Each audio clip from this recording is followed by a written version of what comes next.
everyone, and welcome to another edition of RDG Sports Channel, talking Commanders. Sorry I've been away, but I'm back. Please like, share, subscribe, and thank you to the new subscribers. I really appreciate you. Remember, I'm nothing without you guys. Today's topic, I want to dive into the offensive line a little bit, and I also want to talk about Kareem Hunt. Okay, according to Pro Football Focus, the Commanders' offensive line ranks number 27, with about 5 weeks away from training camp.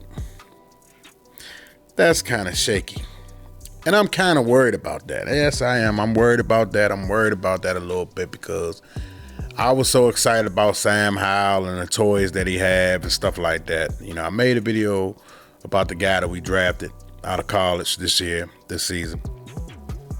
But, you know, I didn't say, I don't want to say I've forgotten about last year's debacle, you know, but, you know, I understand we got the player from Kansas City and the player from the New York Giants, you know, offensive lineman, and I get it. But at the same time, you know, they ranked us 27. Even after those upgrades, they still got us number 27 in the league. And sometimes Pro Football Focus be on target. You know, they don't be on target all the time, but for the most part, you know what I'm saying? I'm going to give them 60-40. 60% of the time they be on target with their analysis of different teams and different groupings on the team as far as the offensive line, the defensive line, the wide receiver, the running backs, quarterback, et cetera, et cetera. They 60% of the time they be on point. With this number 27 ranked according to PFF, you know, it's something to raise your eyebrow and have a little bit of concern, but it's not major concern because we haven't seen them play. You know, what groupings are they going to have out there on the field? You know, you got Charles Leno. He's a mainstay. You know, you definitely got that. Everybody else is a question mark. You know, Samuel Cosby we probably fit him in there, you know, somewhere in the offensive line. You know, that's not a definite. It's a probability. You know, but Charles Leno is not an elite. Everybody knows that. I'm not telling anybody nothing that they don't already know. Charles Leno Jr. is not an elite left tackle. He's a solid starter. You know what I'm saying? You know, he's not bad, but he's not great. So he's right there in the middle. You know, he surrendered 8 sacks in 2022. I mean, he allowed just 37 pressures overall on 669 pass blocking snaps. You know, he's a solid starter. He's not an elite. You know, he's definitely not the worst in the NFL. But he definitely wasn't outstanding last season. You know what I'm saying? You know, he wasn't the problem of last year, though. He definitely wasn't. You know what I'm saying? But the other 4 guys, you know, it's kind of like up in the air. And then we got, you know, the guy upgraded. Well, he didn't upgrade. He got promoted. The assistant offensive line coach last year got promoted. You know what I'm saying? To the official offensive line coach. Is he good enough? You know, these are key questions. Now, this is the only concern that I really have going in this year is the offensive line. You know, that's a major concern because you got a young quarterback back there. You want to make sure this guy's upright. You want to make sure he definitely have time to to survey the field, you know, because he's a young guy. He's still adjusting to NFL defenses. So I'm saying, so he need time to scan, survey the field. You know what I'm saying? Can our offensive line give Sam Howell enough time back there to survey the field? Because he's not going to be quick. You know what I'm saying? Unless it's predetermined where he's going to throw the ball to, you know, before it's already snapped, according to the defense, according to game plan, film study, and all that type of stuff. He could recognize, you know what I'm saying, with the first 20 plays scripted, you know. But other than that, once they get past those first 20 scripted plays, it's like after that, it's like now he's got to start, you know, recognizing where the exotic blitzes are coming from. You know what I'm saying? He's got to do pass protection. He's got to worry about all this stuff, as well as trying to stay upright and survey the field. Can our offensive line, give this guy between 3 to 5 seconds? I know that's asking for a lot. 5 seconds, the 5 second mark, that's asking for a lot in today's NFL. You know, but can they somewhat, you know, give him at least 3 to 5 seconds, at least 55 to 65% of the time? If they can't do that, Sam Howell's going to be running for his life. He's not going to have the time to throw the ball downfield to get those long plays that we want down the field. He's not going to have time to do that. You know, he's going to make a lot of mistakes because he's going to try to hurry it up because he's not having time. So we got to get this young man time. This offensive line, Ron Rivera, this is your last season. You got to make sure you put the best 5 guys out there. Instead of worrying about Kareem Hunt, I'm hearing rumors about Kareem Hunt. Instead of worrying about stuff like that, I'm going to get to that in a minute. Instead of worrying about stuff like that, worry about adding more depth to the offensive line. You know, that's what we should be looking for, the most high quality depth that we can find. That's what we should be looking for as far as offensive line and defensive line.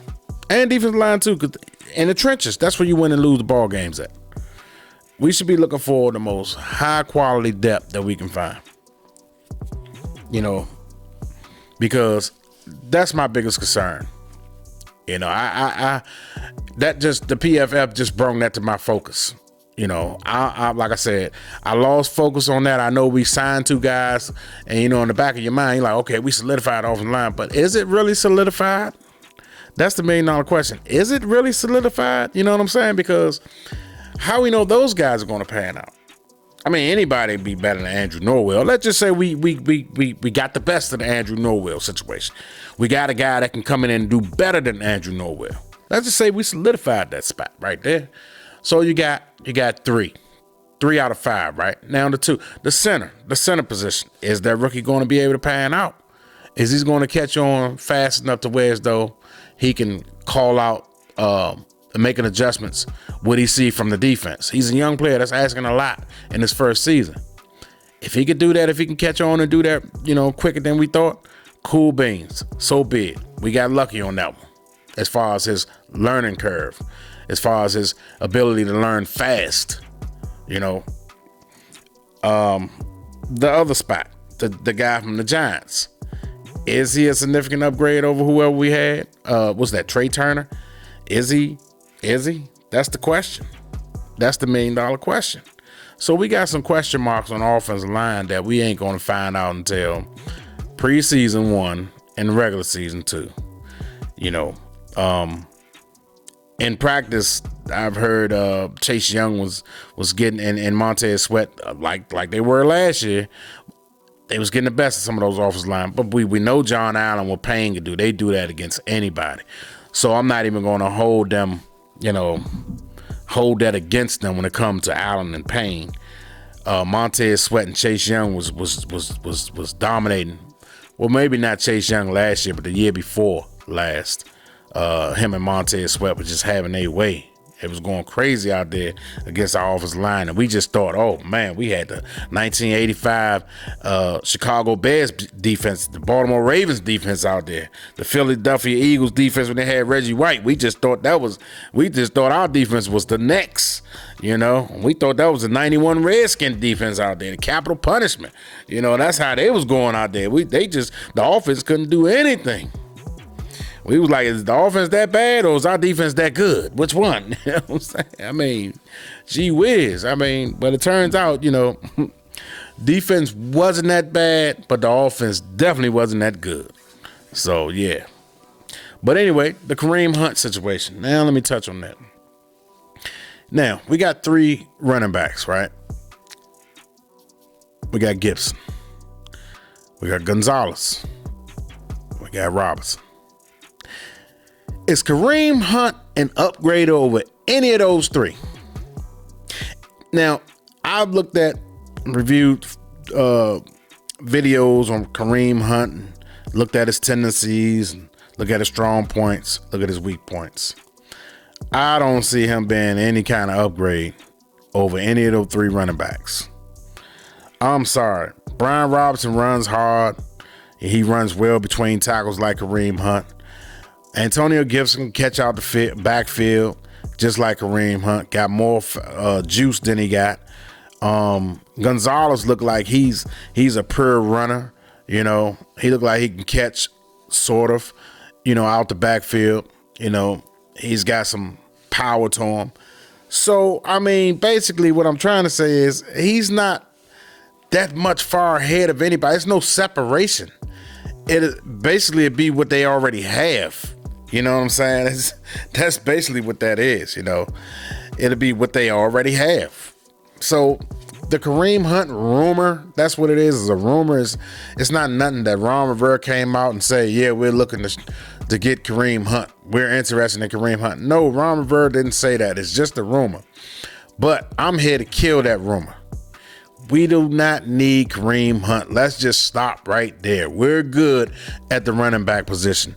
Where I'm honing in my lenses, my target is on the offensive line. Offensive line depth. That's what we need. More depth, the more the better. Quality depth, not just fill in Ron Rivera, plug them in guys. No, high quality depth.